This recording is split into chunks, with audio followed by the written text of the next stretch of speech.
বাংলার রূপ অপরূপা হয়ে হাতছানি দেয় কবিরে, কি ঐশ্বর্য দৃষ্টিতে ধরা, কত কি মাটির গভীরে। প্রিয় কবির কথায় ঐশ্বর্যময় বাংলার ইতিহাস, ঐতিহ্য, শিক্ষা, সংস্কৃতি ও সৌন্দর্যের টানে দেশের এক প্রান্ত থেকে আরেক প্রান্ত। আমি তন্ময় রাজ আজকে চলে এসেছি ফিলিপনগর চরে, ইসলামপুর 0 পয়েন্ট, পদ্মা নদীর তীরে, মায়ায় মমতায় ঘেরা একটি জনপদ।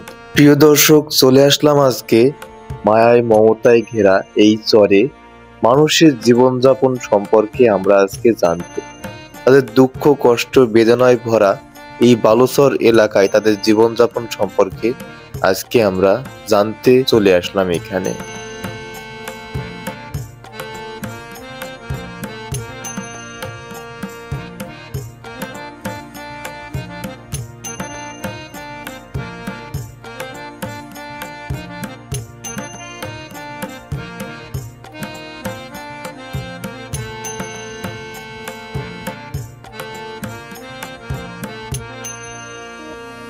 আসসালামু আলাইকুম এভরিওয়ান, আশা করি সবাই ভালো আছেন। আল্লাহর রহমতে আমিও ভালো আছি। তো ফাইনালি কিন্তু আমি চলে আসলাম সেই কুষ্টিয়া জেলা দৌলতপুর উপজেলা ফিলিপনগর চর, আর এটা হচ্ছে ইসলামপুর 0 পয়েন্ট। আর এখানে আমি কিন্তু আবারও চলে আসলাম সেই পানি যখন ছিল তখন কিন্তু সেই নদীটা দেখতে পাচ্ছেন, সেই নদীটা কিন্তু সম্পূর্ণ পানি ছিল। আমরা কিন্তু নৌকা নিয়ে আসা যাওয়া করছিলাম, কিন্তু এখন পানি কিন্তু সম্পূর্ণ শুকিয়ে গেছে। দেখতে পাচ্ছেন সেই নদীটা, চিনতে পাচ্ছেন আপনারা? এই নদীটা কিন্তু সম্পূর্ণ দেখুন যে পানি শুকিয়ে গেছে। আর আমরা কিন্তু বাইক নিয়ে পার হয়ে এখন চলে আসলাম এই সাইডে ইসলামপুর 0 পয়েন্টে। অপরূপ সৌন্দর্যে ভরা এই চরটি পদ্মা নদীর তীরে একটি শাখা। এই পদ্মা নদীর তীরে বালুচর এলাকা এবং এখানকার মানুষের জীবনযাপন সম্পর্কে আজকে আমরা জানবো। এবং এখানে দেখুন যে গরু এবং মহিষ পালন করেই কিন্তু তাদের জীবনযাপনটা পার হয়। এই বালুচর এলাকায় আসলে আপনারা এগুলো দেখতে পাবেন যে গরু, ছাগল, মহিষ এগুলো পালন করেই মানুষগুলোর কিন্তু জীবন অতিবাহিত হয়।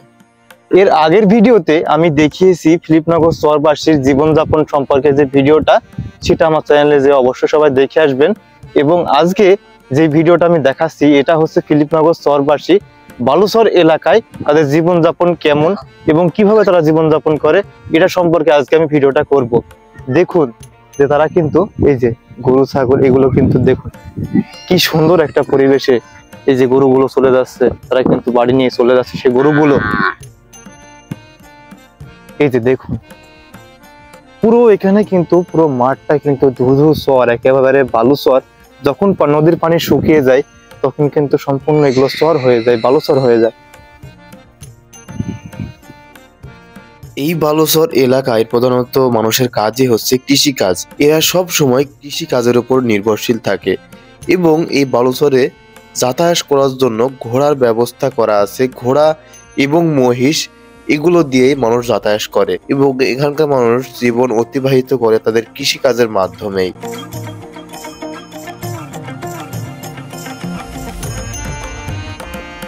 আমাদের ওইদিকে পড়ছে ভারতের মুর্শিদাবাদ জেলা এবং আমাদের এইদিকে পড়ছে আমাদের ফিলিপনগর চর।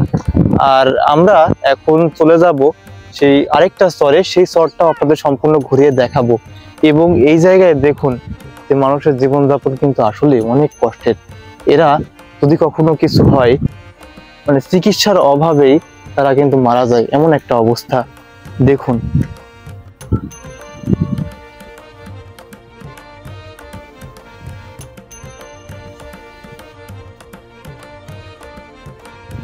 হচ্ছে একেবারে ধুধু মাঠের মতো বালুচর এলাকা। এবং এই বালুচর এলাকায় যদি কখনো আপনারা আসেন তাহলে বুঝতে পারবেন এই জায়গাটা মানুষের জীবনযাপন কত কষ্টের। আপনারা এখানে না আসলে কখনোই বুঝতে পারবেন না। আমার নাই বেটা, আমার থাকলে ভাত দিত কি দিত না বুঝতে পারছি না। আমার দুইটি বেটা মারা গেছে। বেটা বলতো বেটা জানে আমার সন্তান আছে, ফাঁকি দিয়ে বলাইছে। বেটা বলতো বলছি বাপের ভাত, ও ভাত দিবি না আমার ভাই।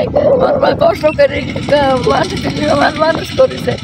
আমার ভাই ভাত দেয় নাকি আমি ভালোভাবে দিচ্ছি কিনা দিচ্ছি সেইটা দিবি আমার মায়ের কষ্ট আমি দিব না। আপনার ফ্যামিলিতে কে কে আছে? এবারে আমার মেয়ে আছে একটু করে বলবো। মেয়ে আছে না? মেয়েকে বিয়ে দিছেন? বিয়া দিয়েছিল ভাত দিনে বাবা। ও আচ্ছা, ছেলে নাই? ছেলে আছে বাবা একটা, ওই তার মেয়ে পড়াশোনা করে খাটে খায়। আচ্ছা আচ্ছা, ছেলে কি বিয়ে শাদী করেছে? বিয়ে শাদী করেছে, মেয়ে পড়াচ্ছে। আচ্ছা আচ্ছা, এখন আপনার বাড়িতে এখন কে কে থাকে? একটা ছেলে কি একসাথে থাকে না? একসাথে থাকে না বাপ, ছেলে ভিন্ন। আমি কত কষ্ট করি ভাত খাই ভাই। আপনার তো এখন বয়স হয়ে গেছে, এখন তো আর বল নাই বাবা, বেটারা ওই বুঝবে বাপ, বেটারা হলো ওই সকলে বেটা একটা বেটা আছে তাই খাটি খাই কাটি খাতে মুনিশে গেছে। আচ্ছা না, এখন তো আপনার বৃদ্ধ বয়স, এখন রেস্ট নেওয়ার সময়। রেস্ট নিব, কি খাবো বা কি খাই রেস্ট নিব এখন তো আসলে আপনার এখানে এসেই কিন্তু বন্ধুরা আমার চোখ একবারে কপালে উঠে গেছে যে এত গরু। দেখুন যে ওই যে মোষ গুলো এখান থেকে কিন্তু দেখা যাচ্ছে, ওই যে মোষ তারপরে গরু তারা কিন্তু পালন করে। আর দেখুন যে কি একটা বড় মানে কি একটা বালুচর এলাকা। দেখুন যে এত দূর দূর কোনো কিছু দেখাই যায় না, এমন একটা অবস্থা।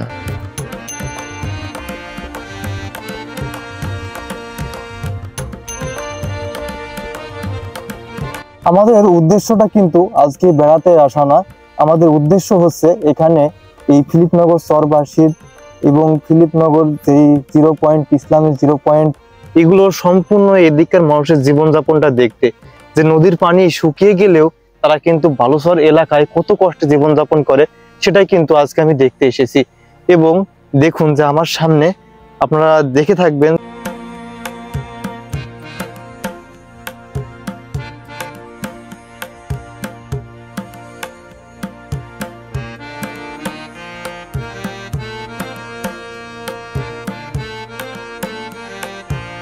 গ্রাম অঞ্চলে কিন্তু বন্ধুরা এই মহিষ দিয়েই অনেক বড় বড় ভারী ভারী কিন্তু কাজ করানো হয়। বর্তমানে এখনো কিন্তু এই মোষ প্রচলিত আছে মাঠে। গ্রাম অঞ্চলে গেলে আপনারা এই মহিষ দেখতে পাবেন। এই মহিষ দিয়ে মাঠের ভারী ভারী কাজ এবং চরের ভারী ভারী কাজ কিন্তু এই মোষগুলো দিয়ে করে থাকে তারা। আপনারা দেখলেন কিন্তু সেই মহিষের গাড়ি। গ্রাম বাংলার এইসব এলাকায় আসলে আপনারা কিন্তু এই মহিষের গাড়ি দেখতে পারবেন, যে মহিষের গাড়িগুলো দিয়েই কিন্তু এইদিকে মানুষগুলো চলাফেরা করে এবং মাল নিয়ে যাতায়াত করে। আপনার গরু কয়টা আছে ভাইয়া এখানে? 70-75টা। এই ফিলিপনগর চর, এ তো বালুচর এলাকা, কি খাওয়া দাওয়া করান সেই গরুগুলাকে আপনারা?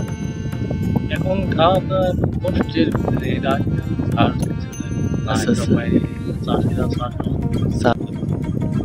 তো এই গরুগুলো কেমন? আপনি কি রাখাল? এই গরুগুলো কি আপনার নাকি অন্যজনের?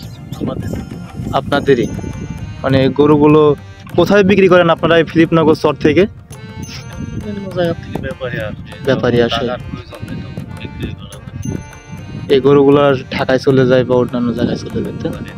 আচ্ছা আচ্ছা, ওই মোষগুলো কি আপনার নাকি?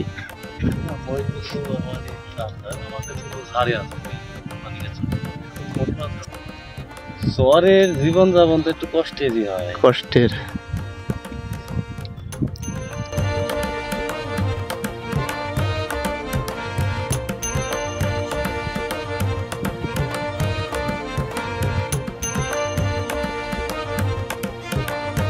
এটা কি জিনিস এগুলা? তো এইগুলা আপনারা কোথায় বিক্রি করেন?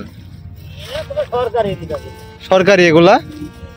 তো চরের এলাকা এগুলো আপনারা কি বাসায় নিয়ে যান নাকি এখানে থাকে? বালুচর এলাকায় এখানে পড়ে থাকে, তাই না? পাচ্ছেন আপনারা এই ধুধু চরের ভিতরে কত কষ্টে জীবনযাপন করছে তারা। তারা দেখতে পাচ্ছেন যে খেয়ে না খেয়ে কত কষ্টে জীবনযাপন করে। এবং এখানে দেখুন যে চরের ভিতরে একদম বালুচর এলাকা, পুরো জায়গা কিন্তু বালুতে একদম ভরা। আর এর ভেতরে কিন্তু তারা দেখুন যে কত কষ্টে রোদের ভেতরে কিন্তু কাজ করছে এই বালুর ভিতরে। তো যাই হোক গাইজ, আজকের মতো আমি এখানে ভিডিওটা শেষ করে দেব। কারণ আজকে দেখালাম আমি আমাদের ফিলিপনগর চর এবং পদ্মা নদীর একটা শাখা আবেদার ঘাট, এবং এটা হচ্ছে ইসলামপুর 0 পয়েন্ট। আর এই জায়গাটাই দেখলেন যে আপনারা বালুচর এলাকায় মানুষের জীবনযাপন। তো যাই হোক, আজকের মতো ভিডিওটা আমরা এখানেই শেষ করে দেবো বন্ধুরা। এই চরের ভিডিওটা ভালো লাগলে এবং চর এবং অন্যান্য মানুষের জীবনযাপন ভিডিও দেখতে হলে আমার চ্যানেলটা অবশ্যই সাবস্ক্রাইব করে রাখবেন এবং পাশে থাকবেন। ধন্যবাদ বন্ধুরা, সবাই ভালো থাকবেন, সুস্থ থাকবেন, আল্লাহ হাফেজ।